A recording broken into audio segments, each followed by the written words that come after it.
Dari seekor lembu ada pelbagai bahagian. Ada yang suka peha, tulang, rusuk, perut sampailah ke ekor. Tapi apa yang saya dapat hari ini? Daging bahagian sirloin. Sangat cantik. Berlemak bahagian atas, sangat sesuai untuk steak, sup ataupun kita nak grill saja makan dengan nasi. Alright, untuk resipi hari ini kita nak buat makanan yang special. Kita nak perapkan dia, kita nak masak nasi tomato.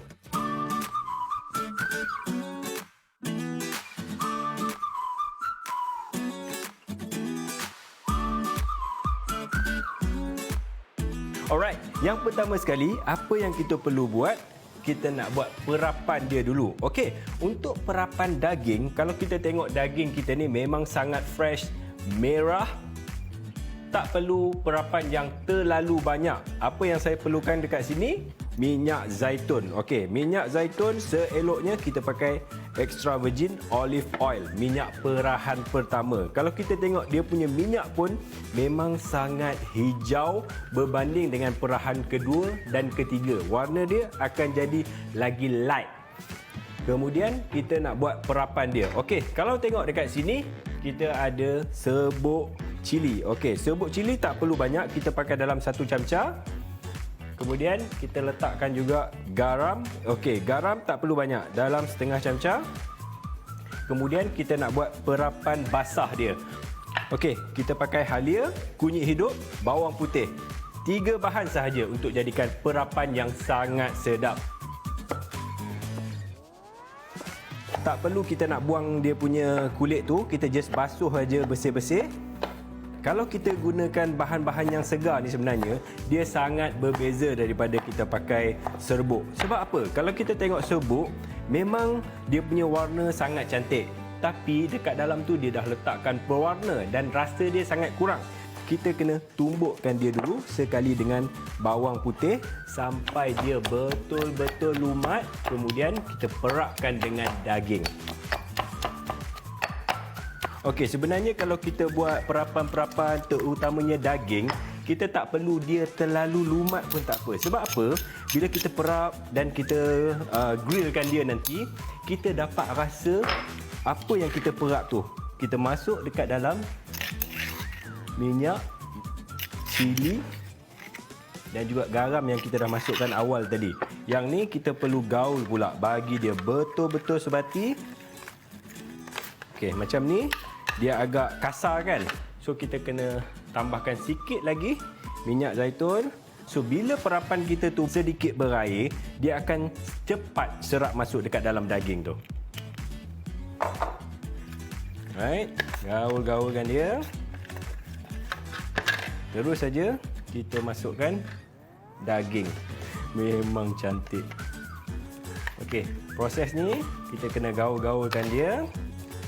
Biarkan dia betul-betul sebati. Okey, biasanya perapan kalau nak kita pakai terus pun boleh, tapi seelok-eloknya lebih kurang dalam 2 jam kita perap. Kita masukkan dekat dalam peti ais sekejap. Itu yang paling baik.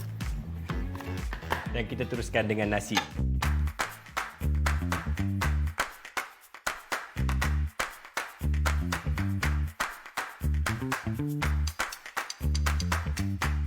Untuk hari ini kita nak buat yang paling simple.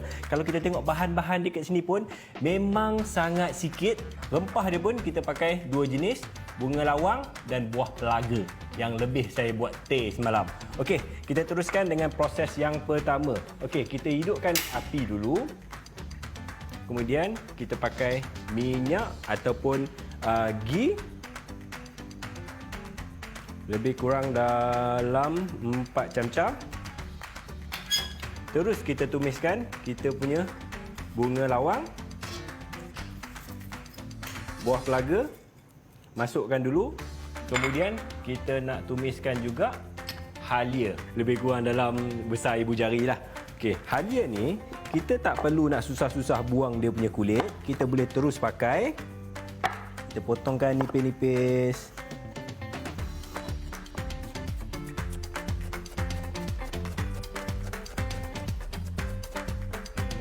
Kita terus masukkan saja dekat dalam tumisan kita tadi. Kemudian saya nak masukkan juga bawang. bawang merah ni memang sangat sesuai. Sebab apa? Dia sangat manis bila kita masak. So kita masukkan dalam. Potongan dia pun tak perlu halus, tak perlu besar, sedang saja. Kemudian kita kacau-kacaukan sikit. Satu tip bila kita nak masak nasi-nasi yang ada perisa ni, kita kena pastikan kita punya tumisan tu sangat garing dan dia naik warna. Okey, macam bawang ni pun dia dah start naik warna. Saya nak masukkan juga bawang putih. Okey, untuk bawang putih kita tak payah potong dia halus-halus. Kita just ketuk saja. 4 ulas. Sama juga proses dia. Kita masuk dalam tumisan dan kita biarkan dia sampai dia bertukar warna dan naik wangi.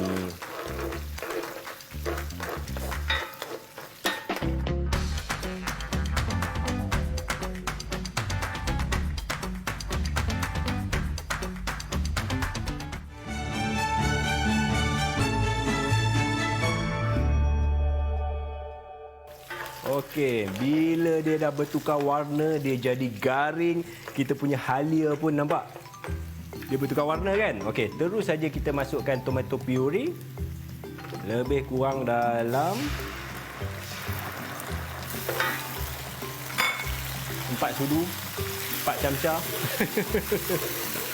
Okey, yang ni pun kita kena tumiskan dia sekejap bagi tomato tu masak. Kemudian terus saja kita masukkan stok. Alright, sebenarnya untuk nasi tomato ni dia resepi asas dan kita boleh gabung-gabungkan dia dengan pelbagai lauk. Contohnya kita nak makan dia dengan sambal ayam ke, daging masak merah, kambing masak kuzi, semua boleh. Resepi asas, cuma kita tukar dia punya lauk-lauk tu saja. Alright, kalau tengok dekat sini, tomato dia pun dah hampir nak masak. Terus saja kita boleh masukkan kita punya stok. Okey, kalau tengok dekat sini saya pakai air rebusan tulang lembu. Sebab apa saya pakai air rebusan tulang? Saya nak bagi dia flavor lagi kuat dan saya tak payah pakai banyak garam dan juga serbuk perasa. Itu dia punya tip yang paling asas dekat dalam masakan. Okey, yang ni kita ukur dia lebih kurang dalam 3, sebab saya gunakan beras pun 3.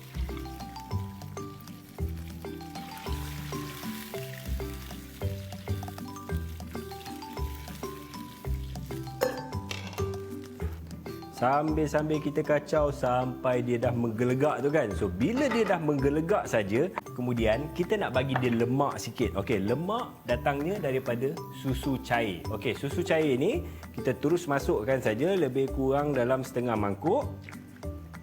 Kemudian kita nak bagi dia rasa. Okey, rasa macam saya cakap tadilah, kita dah pakai air rebusan tulang. So kita tak payah bagi perasa yang terlalu banyak. Just kita letakkan garam sahaja. Okey, garam. Okey, kalau tengok dekat sini kita boleh pakai 2-3 jenis beras. Okey, kalau hari ni saya pakai beras basmati, kita tengok dia punya beras pun memang sangat panjang dan dia sangat sesuai untuk nasi biryani, nasi tomato, nasi minyak. Tapi kalau kata kita nak pakai beras biasa pun boleh ataupun kita nak pakai beras rebus pun boleh. Okey, kalau beras yang rebus tu dia kurang kanji dan dia punya nasi akan jadi sebiji lebih kurang macam beras basmati ni. Okey, beras basmati kita dah basuhkan dia tadi lebih kurang dalam 3 mangkuk. Kita masukkan dia. Alright. Lepas kita dah masuk, terus kita gaul-gaulkan dia. Dan proses yang paling penting sekali bila kita masak nasi ni sebenarnya adalah proses meremehkan dia. Kita nak masak dia dengan sekata, dengan suhu yang perlahan. Sebab apa? Kita nak dapatkan nasi yang sebiji-sebiji, dia tak ada hancur. Okey, kat sini saya dah potongkan saya punya daun ketumbar. Dan kita letak dekat bahagian atas. Kita gaul-gaulkan sikit. Bagi dia tak ada ketul-ketul. Tutup. Dan kita boleh teruskan dengan kita punya daging bakar. kalau kita tengok dia punya perapan memang semua dah perap cantik, masuk dah dekat dalam isi dia. Okey, kita boleh masak dia pelbagai cara. Kita nak grillkan dia dengan arang pun boleh, kita nak masuk dekat dalam oven pun boleh. Tapi cara yang macam saya nak buat ni, cara yang paling mudah dan paling sedap. Sebab apa? Bila kita grillkan dia, dia akan ada warna. So, bila ada warna, dalam masakan ni adalah akan jadi rasa. Okey, kita masukkan daging yang kedua. Tengok sound dia ya, bila kita masukkan daging tu, dia seal dengan cantik. Itu bermakna kuali kita berada dalam keadaan yang cukup panas dan sangat sesuai untuk kita masukkan daging. Alright. Apa yang ada dekat dalam pinggan perapan kita tadi, kita masukkan juga.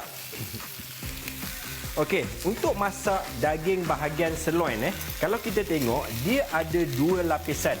Daging dengan lemak. Dia macam lapisan daging yang kita buat steak. Sama. Okey, kita kena masakkan dia satu bahagian, dua bahagian. Yang ketiga sekali kita kena pacakkan dia, masak bahagian lemak. Okey, untuk bahagian sirloin ni sebenarnya dia punya lemak tu pun tak perlu ambil masa yang lama sebab lemak dia lemak yang lembut. Bila kita potong, dia akan running, dia jadi juicy. Okey, macam yang sekarang ni, kita just biarkan saja, jangan kacau dia, lebih kurang dalam 5-6 minit bagi dia masak satu bahagian, baru kita balikkan dia.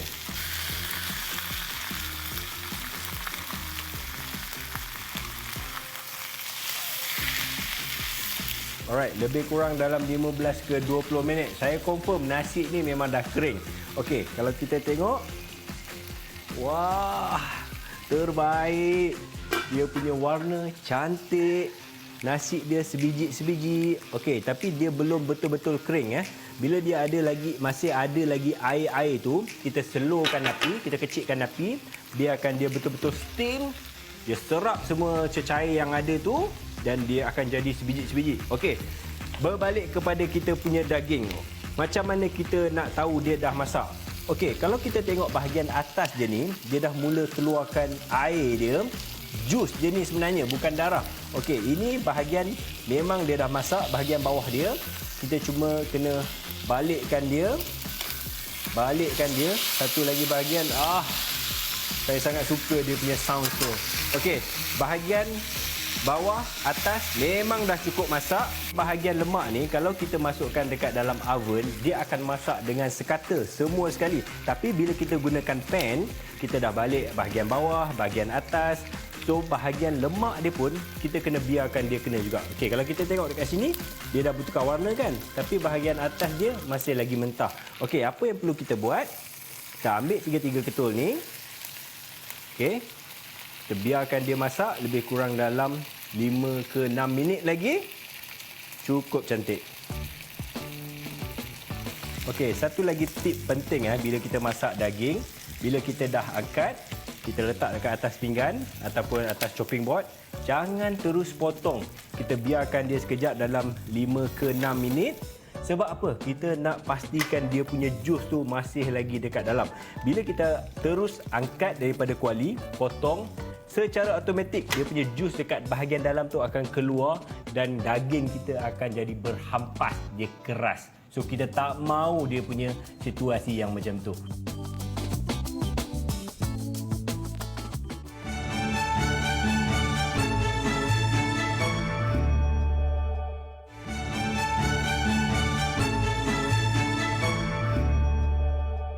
Kita teruskan dengan kita punya air asam tomato.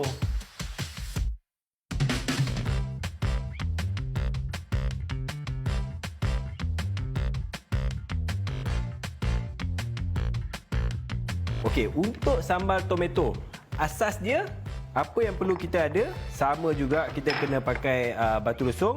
Okey, kita pakai dulu satu tomato. Okey, untuk tomato yang pertama ni kita kena potong dia halus sikit. Sebab apa? Kita nak tumbukkan dia, kita nak jadikan dia air ataupun dressing.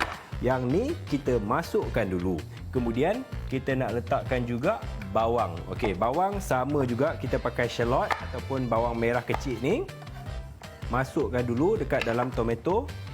Okey, untuk cili kita tak payah pakai banyak, lebih kurang dalam 2 biji saja sebab kita tak mau dia terlalu pedas. Dan juga saya nak tambahkan sikit bawang putih. Bawang putih pun sama, 2 ulas saja. Okey, proses yang pertama, sebab kita nak jadikan dia dressing, kita nak jadikan dia air, kita kena tumbuk dia sampai dia betul-betul lumat. Okey, tomato, bawang putih, bawang semua ni bagi dia betul-betul lumat.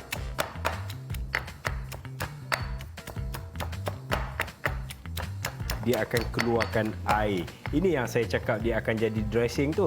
Okey, air ni sebenarnya kita nak gaulkan dia juga dengan bahan-bahan yang lain. Okey, kita masukkan dulu dekat dalam mangkuk. Kita tuangkan semua. Jangan tinggal sikit pun. Kemudian kita nak masukkan sikit belacan. Okey, kalau tengok belacan kat sini, memang dia macam kering kan. Okey, belacan ni saya dah sangaikan dia dekat atas kuali. Bagi dia betul-betul kering, bagi dia wangi. Alright, yang ni kita masukkan dulu. Kemudian kita letakkan sikit garam. Okey, garam ni sikit je sebab kita nak kena adjust tau. Sebab garam ni satu benda yang paling penting. Bila dia terlebih, kita dah tak boleh buat apa. Kalau kurang, kita boleh tambah sikit-sikit. Okey, lepas tu saya nak tambahkan lagi dia punya masam tu. Kita pakaikan juga asam jawa. Masukkan. Kemudian manis dia datang daripada gula Melaka.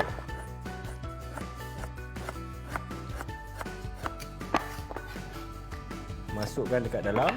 Okey, penting untuk stage ni kita kena pastikan asam jawa kita tu betul-betul cair, dia sebati dengan tomato dan juga bawang-bawang tu semua. Alright. Lepas tu kita kena tambahkan lagi sedikit bawang. Okey, bawang ni memang kita kena masukkan juga sebab kita nak bagi dia ada rasa macam cangki-cangki sikit. Masuk.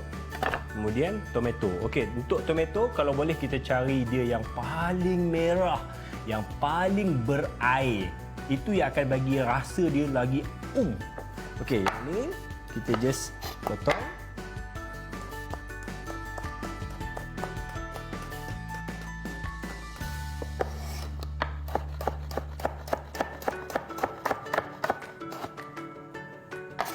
Dan kita kena gaulkan dia, bagi dia betul-betul sebati.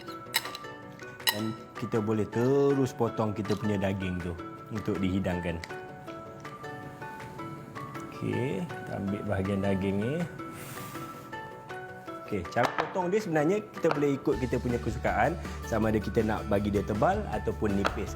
Tapi bagi saya lagi suka dia nipis sebab kita senang nak cicah-cicahkan dengan dia punya kuah tu ataupun sambal dia. Oh.